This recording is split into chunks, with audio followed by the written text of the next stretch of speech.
मला तेव्हा आई बाबांनी एक असा छोटा कीबोर्ड मग घेतला, कारण की मी खूप वाजवायला लागले असं मग त्यांना वाटायला लागलं की अरे थोडा अंगात हिच्या काहीतरी दिसतंय. आणि तेव्हा मग पहिला माझ्याकडे कीबोर्ड आई बाबांनी घेतला आणि मी त्या कीबोर्डला एवढं वाजवलं की ते छोट्या त्याच्यावरच्या कीज पण निघाल्या. एवढं मी वापरून त्याला एकाच वर्षामध्ये त्याला एवढं हे केलं की ते बघून माझ्या एका काकांनी मला हार्मोनियम दिली. म्हणजे त्यांनी माझ्यासाठी पहिली हार्मोनियम माझी काकांनी मला घेतली.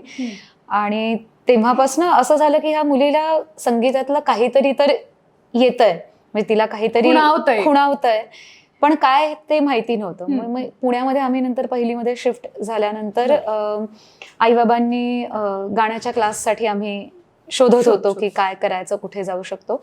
आणि मग आम्ही एका ट्रिपला गेलो होतो, दिल्ली आणि असं उत्तर प्रदेश, काशी वगैरे अशा ठिकाणी. आणि तिथे मी त्या ट्रिपवरती माझ्या गुरु ज्या मानसी खांडेकर ह्यांना मी पहिल्यांदा भेटले. आणि त्यांच्या फॅमिली बरोबर ट्रिपला आलेल्या. त्यांचा मुलगा अतुल खांडेकर देखील मोठा गायक आहे. तर त्या ट्रिपला भेटले आणि तेव्हा त्यांना ऐकून मला असं झालं की हा, मला ह्यांच्याकडे शिकायला आवडेल. आणि तसं मग मी इथे परत पुण्यामध्ये आम्ही आल्यानंतर मग मी त्यांच्याकडे गायनाची सुरुवात केली.